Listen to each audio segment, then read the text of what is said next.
Welcome back to another episode of Honeyneersleeps, where we talk about sales, marketing, and business in general. I'm joined by Joshua from SmartRentals today. Introduce yourself. Hi, I'm Joshua Chin from SmartRental. And hi, Ben.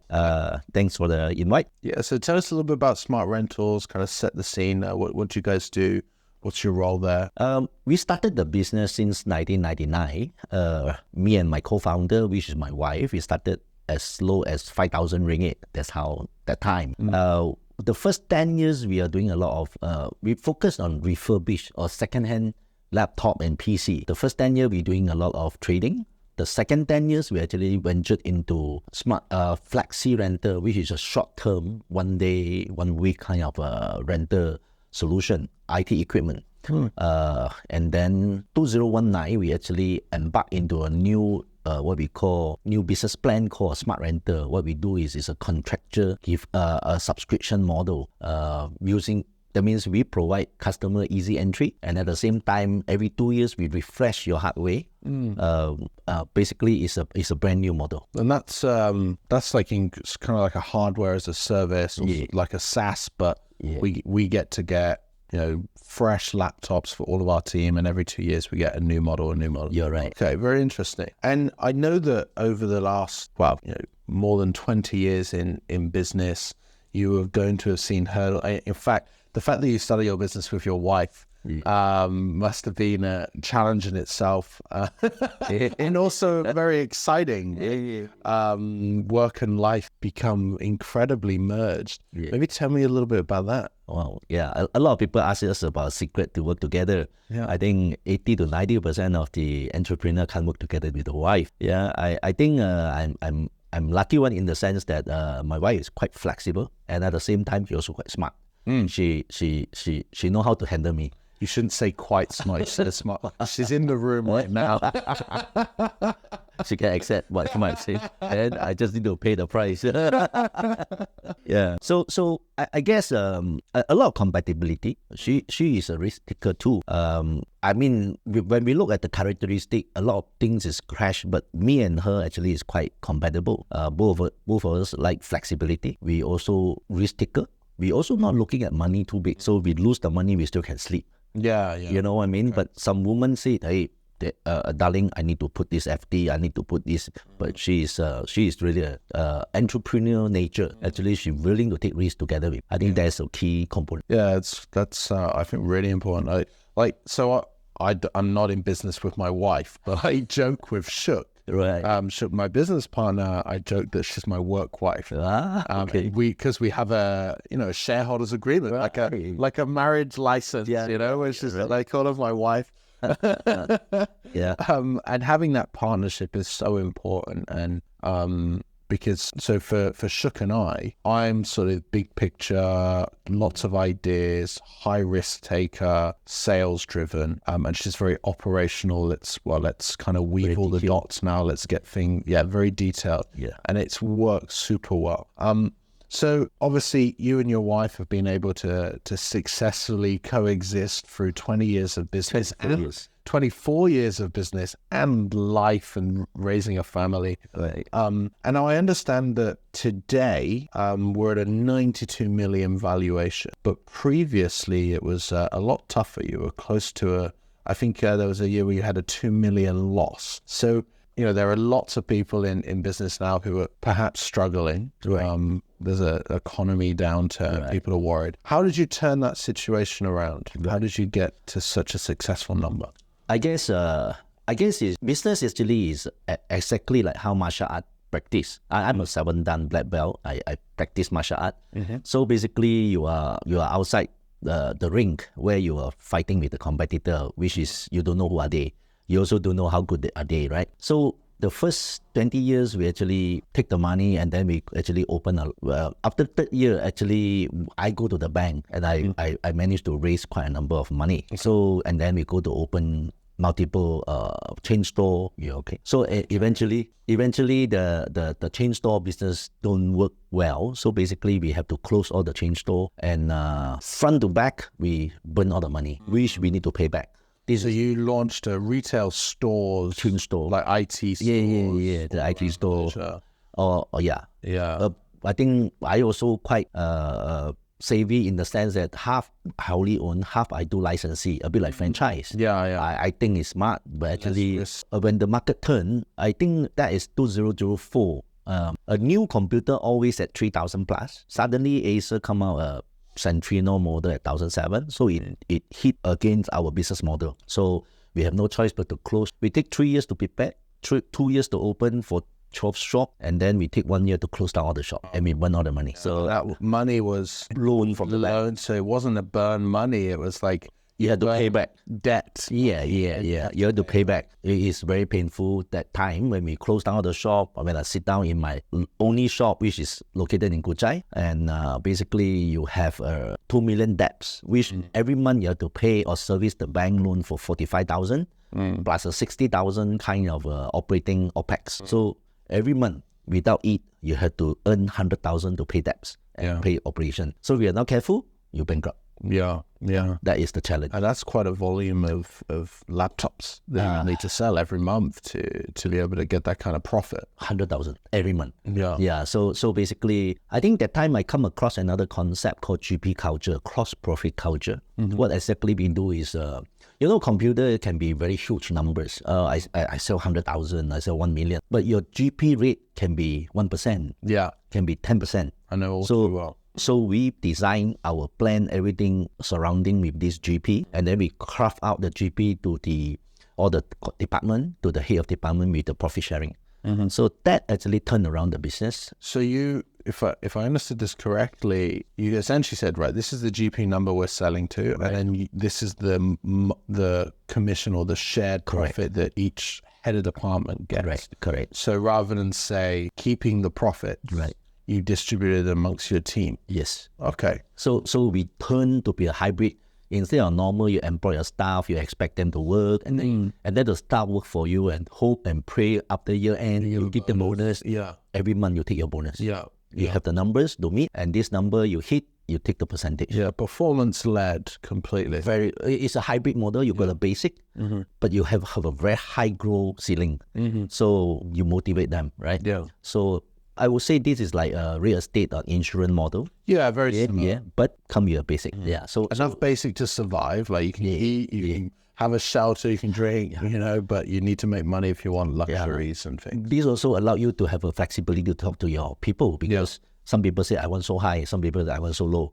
But high one, if we do 3 times or 5 times of their basic, you need to perform these numbers. So can you do it? Do it anyway. Right? Yeah, you can't do it. Reduce. Yeah. It's a good argument. Yeah. You could say, well, would you achieve your targets if I paid you that? Yes, I would. Well, then you're going to earn it anyway.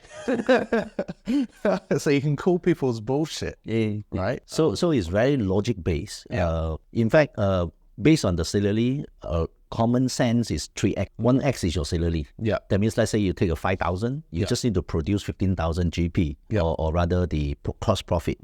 So 1x you take your salary already, 1x is a company operation expenses, and 1 more x is company profit. Yeah. You take 1x, I take 1x. Yeah. Anything on top is split. Yeah. And everybody wins. Yeah, everybody wins. Yeah. So if you come in, you can't produce 3x, means you are really a sucker. Yeah. Suck my way out, right? Common sense. And so when you went around, so did you have your existing team, or did you find yourself have to sort of turn over the team quite a lot to get them? I stabilized the team, but when I moved into 2019 and I redeveloped my new business plan, actually I recruited brand new another team. So I got 2 teams. My old team still with me, but my new team, because you raise fund, you manage to raise quite a substantial amount. So you raise your playing field. Yeah. In fact, I recruit head of department, which is the C-suite. And with the C-suite come in, we have a hybrid model. Again, you have a basic, you have a monthly incentive, you even have a share option. So they all come in to work on the plan. So essentially, the first 10 years, you took a very high risk and you launched out these stores. You raised money from loans from the bank. Yeah. Took a massive loss. To survive, you created this profit sharing model. So you reduced all your OPEX. Yes. Motivated people to bring in more income. And then obviously when you switched to this next sort of side of the business, going into that flexi equipment, into the rentals in 2019, you said a moment ago that you raised funds. With all of that sort of, even though you had obviously bounced back with all of that debt, how did you raise funds? What did you do to get the funds to launch the smart rental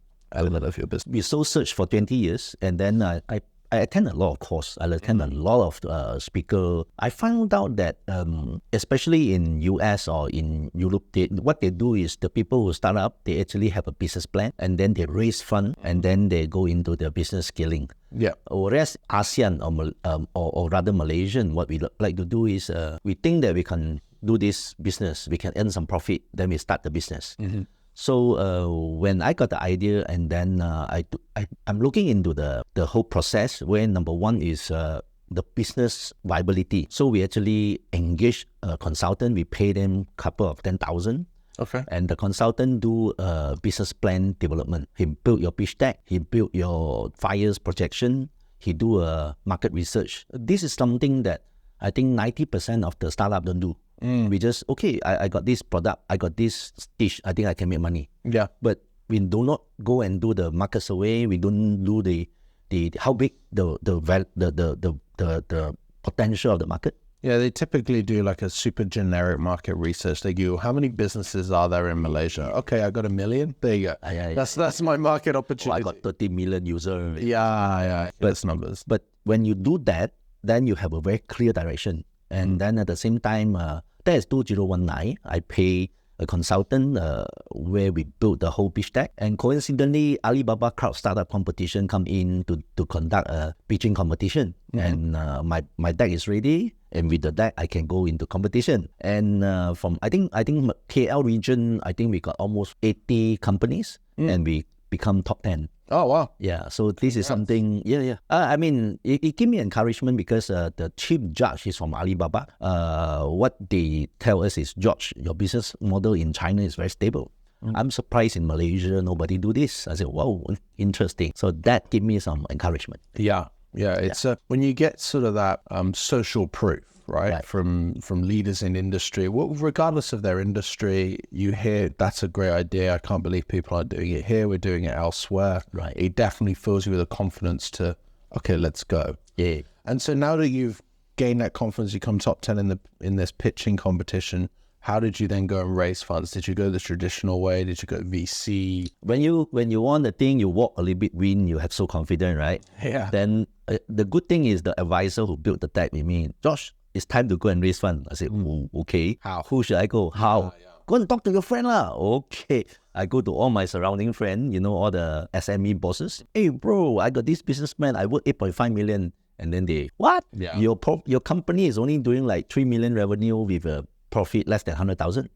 How can you work 8.5 million? What kind of PE is this? So how are you going to, I mean, you can't convince them in the sense that they are using a PE to talk to you. But the high growth company, especially like Grab, they are losing money, right? Tesla burned 17 years. If we think PE, then Tesla cannot be world number one, right? So we ourselves need to be number one, very bold. Number two, when I talk to this conventional SME or rather the boss, and then they tell me, Josh, you don't work so much, I can't invest into you. So then I think that is then 2019, I think October, I talked to the ECF operator. I talked to two. So they said, wow, Joshua, your plan is good. You just upload the plan and you can live and you can do a 60 days campaign and raise funds. So tell ECF. ECF means equity crowdfunding. Okay. Yeah. So this actually is in Malaysia got 10 license platform. Okay. So I think they got Pitch In, they got My Starter, they got Funnel, Atta Plus and other stuff. So eventually I choose My Starter. I think by November I talked to My Starter, and then December we told Duty about the company. And then we scheduled to live the whole ECF campaign in February 10th. Just after Chinese New Year. Just after Chinese New Year. Everyone's got their own pal. No. It's just the timing, right? Yeah, of course. For your info, halfway through, pandemic hit. March 15th. Yeah. Wow, that is a challenging part. You suddenly cannot see anybody, no investor that you can meet. I think that time I have raised almost 600,000. Our target is 1.5 million. And you don't, with crowdfunding, you don't get anything if you don't hit your target. Correct. Your minimum is 500,000, maximum is 1.5. So that time I think we 30 days we have raised maybe four to 500,000. So everybody switched to Zoom. This adversity become a blessing. You know why? Everybody stay home. They go to open. yeah. So they come into the Zoom and hear what I speak, and suddenly become a hot topic. Suddenly the ECF went viral, and then we managed to raise 1.33 million with a valuation of 8.5 million. Wow. Yeah, so after 2 months, when the money land into your account, wow. So this is like May when... Yeah, May 2020, you know, still in the pandemic, and 1.3 million cash land into the company account. You're like, oh, you know, you feel... now we can do this. Yeah. And of course, compared with other ECF issuer, we are using a 20 years company to raise fund. Most of the people is using a brand new idea. I got a PPT, I raise fund. Yeah. So different fund usage. When the money come in, I don't need to sell an office. I got my office, I got my people. Yeah. I'm self-running. Yeah, I got my sufficient... we are OPEX positive. So we take the money, we create the contract. So I think year 2020, we managed to create 400 contract. And then 2021... 400 contracts to the basic unit of computer. Okay, 400 unit of computers rented out. We do subscription, which is 24-month contract. Then 2021, we actually raised to 1,007. It's a 3-time growth. So that actually created another valuation, which we raised our valuation from 8.5 to 38.5 million. And we do the second round ECF in October. We go back to my starter, and then we raised 4.6 million this time. Well, you've also proven it, right? You took the first one was proof of concept mode. Correct. And you went from, you 3x'd in 1 year. You've proven that you've got a model. Yeah. Now people will bite your hand off to give you their money. Yeah, so it's everything is about traction. So you need to find a traction, and then we actually quite happy when we raised the money, and then put back into the right use. That's why after the second round ECF, actually we got PE firm come in. We draw another 1.5. We have the PE went into the round. It's called it's a friendly what we call loan structure, but it's a PE firm. So they come in, and then at the same time we also got a private funder who come in with another 2 million. So all in all, 2021 actually we raised almost 10 million. Yeah. So of course with the money we actually can grow our system. We actually can look into the brand positioning, the high growth, and we are craft our growth plan on high growth. Yeah. Let me ask you a question on the brand position, not to go too sidetrack. What's with the llama or the camel? Yeah, this is alpaca. Alpaca, right? This is alpaca. Yeah, in fact, we did one round is, you know, all the professional guy taking the notebook, right? But it seems everyone is doing that, right? So and then we engage some brand consultant. We talk to the brand consultant, and then this consultant come with 4 concepts. One is a pretty girl, one is a professional guy, and then we call alpaca as the last one. And you're like, I'm going for the alpaca. Yeah. He told me this. It's so differentiating. Right? He said, Josh, what we want is attention grabber. Yeah. You want people to stop. Hey, what is this? Yeah, well, that's what I what is this? Right? So eventually from there we spin off a lot of variances. We come with a box, we come with the toy, we come with you know, a lot of things. So it become a talk of the town. When people look at alpaca, they can relate to SmartRental. Yeah. So that is how we want to do. You should, there's lots of these little petting zoos in Malaysia with alpacas. You should sponsor the alpaca food. Yeah. We have a toy. Yeah. In fact, you see my. Oh, yeah. You not subscribe, you are offense.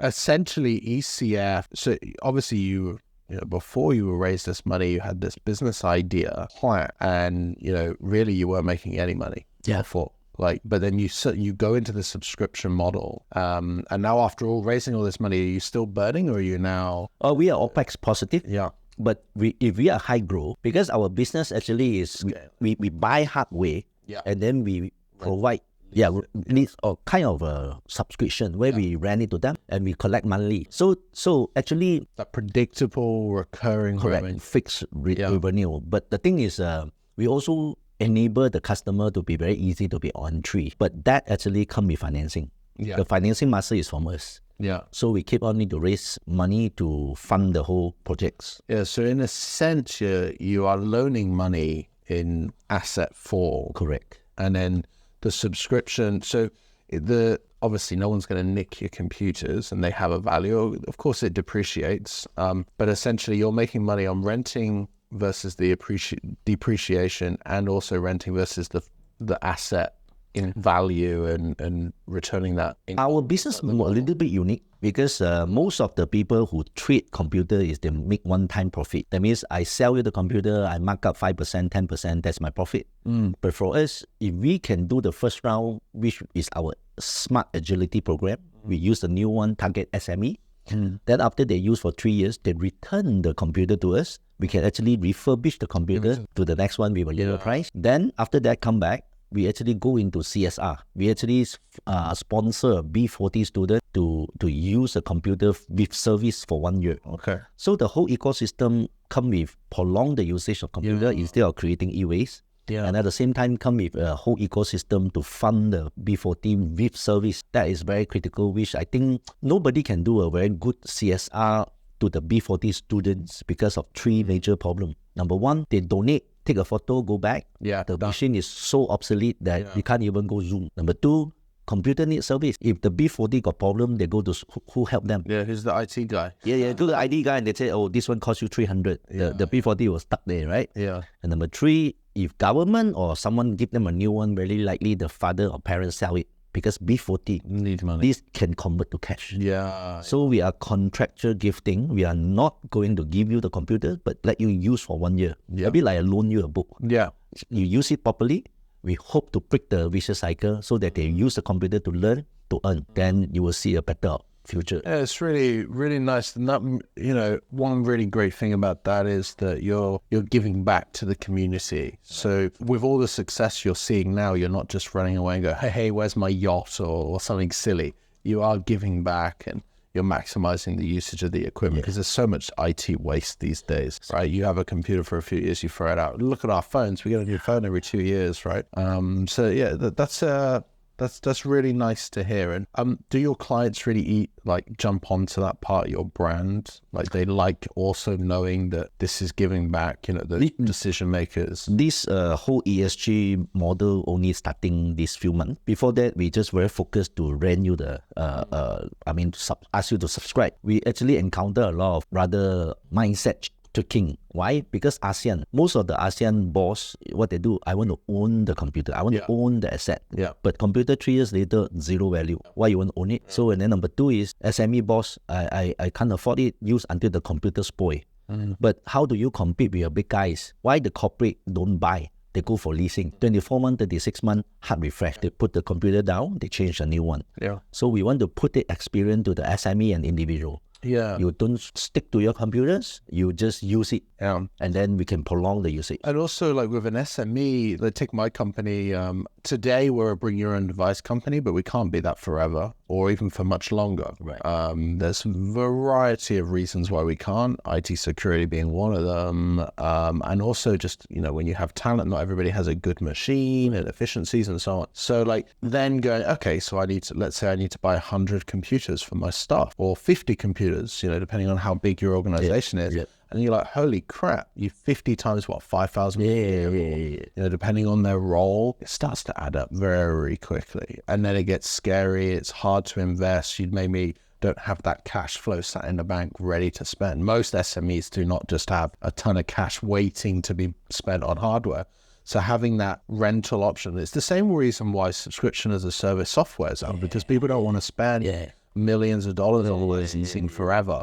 You're right. Right? So it makes so much logical sense for SMEs. If you look at the number crunching, you let's say this year you make 100,000 net profit.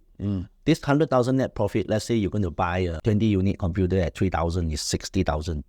This year you make 100,000. Next year you change 20 unit, cost you 60,000 cash out. So, but this 100,000 supposed to be able to magnify profit generating activities. And you buy the 60,000, put in the fixed asset, depreciate 3 years or 5 years. But if I use the 60,000, I can make more money. And SmartRental subscription model got one good thing. It can up, down, suspend. And is it kind of super flexible? Let's say you've got you've got staff, you've got 30 staff, and you let go of 5 or 5 people leave.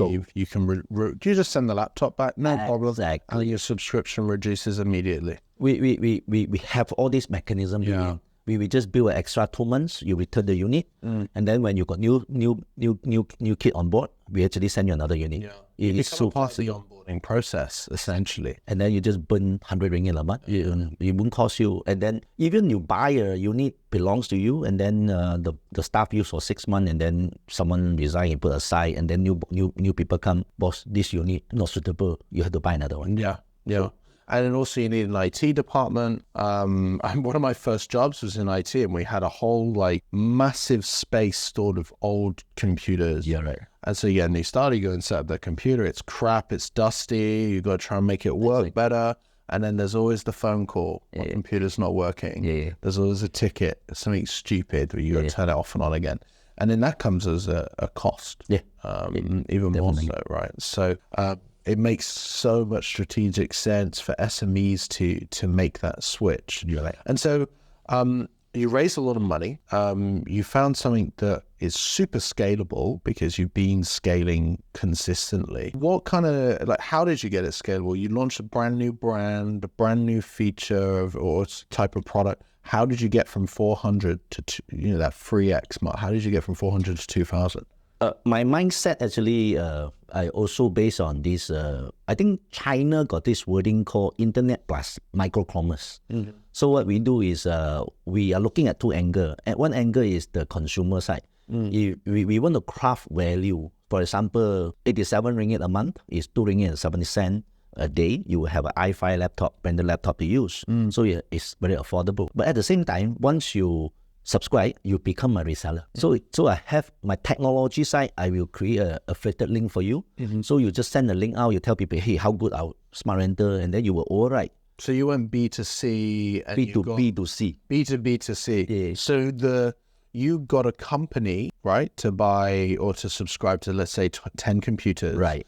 And then you gave all the users of those computers a referral link to give to their friends. Correct. To then go and get it for their personal use. Correct. Oh, okay. So that is what we think. If you consume in the platform, at the same time you can earn back your money in the platform. Don't you think it's nice? Yeah. So instead of I need to pay someone to do the marketing, right? So that is where we want to reward the user by looping their customers or their close related people. Yeah. And I think by your mouth is better than I tell you how good am I. Yeah, of course. Right? Of course. That's one thing. And number 2 is we also craft a very irresistible program for the user, which we are launching soon, called Planet Point. You spend the money, I put back all the money into e-wallet for you to consume again. So this is a very, very challenging, we call it a full cashback model. Yeah. But over 84 months. Yeah. Drip back the money into your e-wallet every month, and you can consume. You can consume it on SmartRental. new subscriptions. Subscriptions, hardware, need a headset. Right. Yeah. I'm looking for new merchants. For example, a coffee, like whoever coffee we can buy a voucher. We let you convert to voucher. So it become a lifestyle. And at the back, you do CSR. Let's say we tell you the kid needs some sponsor, you can use a point to sponsor the kid. Yeah, and it's all about, like, you become this place which kind of gets people, you're gamifying it, right? You're like, and people want to, like, a little reward, like, refer your friend and you can go to Starbucks for free. This is not little reward. This is telling you that you are virtually using for free because you get back all the money, right? Yeah. So you can reuse it. Yeah, there's actually you're doing similar things. So there's a bank in Europe, right? It's called, in the UK, in fact, called Revolut. So it's a digital bank, right? So they're a legit bank, but they have no physical. It's digital. Yeah. And they're trying to get people to move all their money. Right. So they now do, if you've got your bank salary linked and it's recurring, and let's say you want access to your salary early, they'll give you the money because they know you're going to get it. They also are giving 4.5% interest on your savings. Wow. To put your money there. Then if you pay for their premium cards, they give you 1% cash back on everything you spend.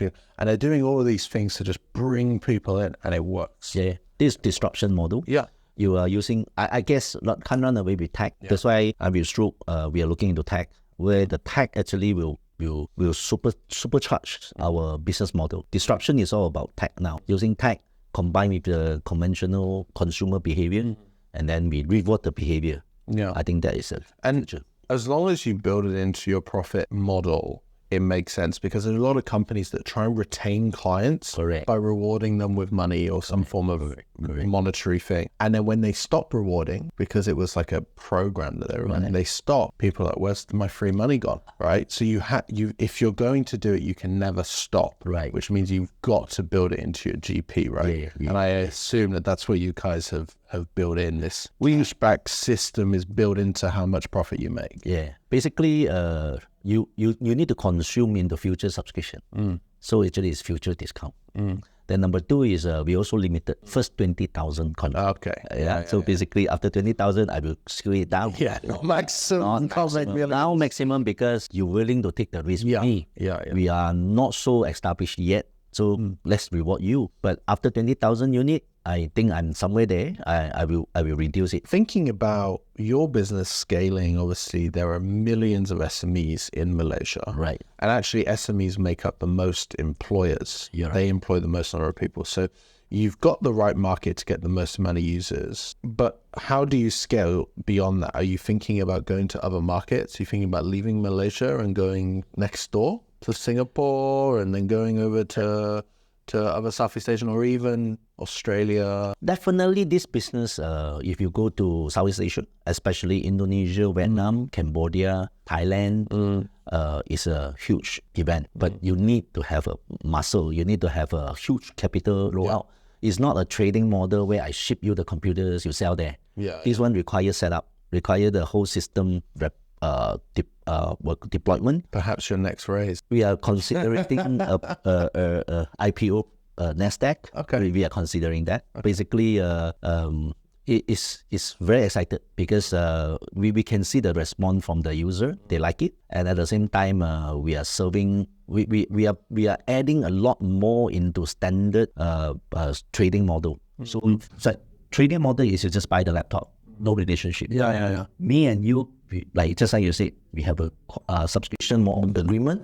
I'm married to you for 24 months. Yeah. So in this 24 months, you got any problem? My problem. Yeah. So we open the back office, we open my inventory, we open my technical support to serve you. So I mean, you think about it, 87 ringgit a month. Yeah. I mean, it makes it's quite easy. Yeah. To make a decision on 87 ringgit a month. Exactly. And so obviously you've been doing a lot of this multi-level marketing, activities that we were just talking about. Have you had like some challenges around that? Because obviously MLM has always had a bit of a negative. Yeah. Well, I think most of the MLM ask you to consume products. Yeah. That product they will tell you is like a super pill. Your cancer will go. We are not. Yeah. We are giving you some solution that number one is computer is a hardcore need. You don't have a computer, you can't work. Yeah. So the market is huge. Number two, we are not asking you to buy stock and sell. We are asking you to recommend. So this is affiliated marketing. It's not an MLM. Yeah. You need to buy stock, consume, tell people how good is the product. This one you don't need to tell. Hey, we got a better plan. This plan can give you cashback, can have ESG, can help the people. Let's do something. Yeah. So you've just taken all of the practices from LMM but made it like super easy to do. Correct. Without feeling like you're being scammed. Right? In fact, that's the fear. When we do this, we actually worry that you scam me because you took my computer. Yeah. We are financing you. Deal with that. Do you have a very expensive insurance company looking after your needs? Not at this moment. Basically, we are self-insured. For the first, how we started, because we are 24 years into computer line. Number one, highest risk is handphone. Number two is notebook. They are so easy to convert to cash. So in order to hedge the risk, actually we raised the entry bar. You seriously wanted to subscribe, you need to pay us 3 plus 3 months, which is a 6 month initial, but you don't need to pay for first 3 months. And the month 4, our system will auto debit your debit card, not even the credit card. We can actually process like this. So for people who genuinely need the computers, they'll find deposit. So if you get ripped off, you're not dead in the water. Right. Yeah. So we make it a little bit difficult for you. If I just collect 1 month, I tell you I will have a super sale, but the risk might be super high. Yeah. Because they pay me 87, they can run away with the computer, sell it like 600. or 800. Do you worry about that from the B2B side though? Because I can understand it. But worry about that B2C, but a company Also, hard for them to run away from a contract. The court will sort you up. we still need to see company actually we are more flexible. Yeah. We can have 1+1 or 1+2, but Less risk. You have to provide me document. Yeah. For example, your bank statement. Yeah, prove that you can afford it. You just start up and then you take 20 units for me tomorrow. Enterprise is even easy to set up. Just 120 ringgit, you can have a company. Yeah. A Sandrian Berhad will cost you a few thousand. But again, if you want to scam me, you can just take 50 units for me. Yeah. So if I'm not careful. Yeah. And so how do you've been scaling, right? So how do you do risk assessment before you distribute? Is it like who makes the decision that, okay, this SME, they can just pay 1+1. And this one I need 6 months. Who makes that decision? Have you almost reaching the board level? Currently, we are so hands on. We are webbing through the individual applicant ourselves. Wow. Yeah. From the salesperson to us lah. So the salesperson, if it's anything beyond the usual, right. So let's say the 6 month thing, right? If there's a negotiation below the usual, they have to get your approval. Yes. Okay. We are hands on, so we are take full responsible about this. But again, still cheaper than you buy outside. Yeah. You buy outside maybe $1,500, $2,000. Of course. And then they come with only 30 days warranty. Yeah. For us, you pay us $500 and you have the computer and don't need to pay for first 3 months. Yeah. So it's balancing. Absolutely. And then you're not. There's not a huge amount of risk because you're making a little bit of money come up front from the customers, right? Which is critical. Then you've got the process so that only you at this moment in time can make an approval decision. I suppose as you scale even further, you can start to put in some systems like a credit check. We actually working with a buy now pay later provider last year. And then that actually helped us to grow 3,000 contracts. Wow. Unfortunately, we think that they have a credit algorithm, but they don't. The eKYC is just the app verify your face with your ID, good to go. Wow. Then they give them the 6 months, they give them the 3 installment. But bear in mind, I got 18 installment at the back. Yeah. So my risk is still there. So we will come out, we are trying to develop our own social credit algorithm. That will be our proprietary, where using whatever algorithm to justify you. I think that will be a game plan. Yeah, and then you can scale without having to. Your system will tell the sales guy what they can and cannot do, and then you don't have to be like, because if you're getting 3,000 contracts to sign off, you have to 3,000. You'll be there all day. I guess it is a happy problem. It is a happy. It is a happy problem. Yeah. I mean, with that 3,000 contract, I think we are happy problem. Yeah. Signing contracts every day is what we all want to do. Laughing our way to the bank. Yeah. And then you guys have been sponsoring a lot of startup competitions, and has this been kind of part of your way of kind of getting startups and these SMEs who are kind of coming up to go, okay, let's start with SmartRental, and then they're stuck because it's sticky, right? You wouldn't ever think to go and purchase if you're working with SmartRental from day one. Is that kind of the idea behind that, or is it just more give back? More on give back, because the startup nowadays, like people go to share office, they will just take a laptop, wish to start their business. Of course, if they need to skill, then they will think about us. But for us, SmartRental, or rather our background for the past 24 years, we are from 5,000 startup, how we grew to today. I think a lot of young startup, they don't know how we go through. And that is where we came back now. In fact, I'm a mentor of this Dream Factory or this Series A. All this is an incubator. And I find that the young people have energy, but the young people thought process is not matured. They only want modules, because a business need 5 modules: sales and marketing, operation, talent management, funding roadmap, and your passion. So if you don't have the whole ecosystem, you just have funding, you tend to fail, because 80% of businesses fail in their first 5 years. And 80% fail in the second 5 years of the successful ones. So it's to get to, the fact that you are still here today, 23 years later, puts you in like the top 5% of businesses that have been started in the last 20 years. And you should be very proud of that. I'm in my 3rd year. Hoping to make it to 5, and then let's see if we make it to 10, and I'm going to catch up with you. Yeah, it's really quite an incredible story to hear how you went from such a, I'm going to call it devastating. You were in a devastating position where you had borrowed obviously a lot of money to launch these stores. It blew up in your face for whatever, for multiple reasons. And then to go to that valuation of now, 92 million, just incredible in a short span of time, right? Well, not short span, but Well, if you talk about Flexi, this SmartRental is 3 years, 2020 to 2023. Flexi was 10. Yeah, Flexi is the first 10.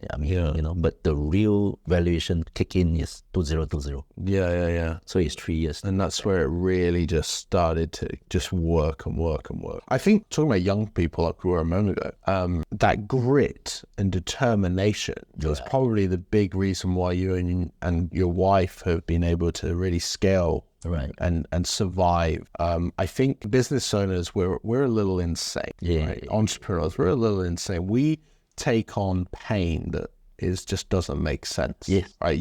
And it's great that you guys have been able to sleep through those cash flow nightmares.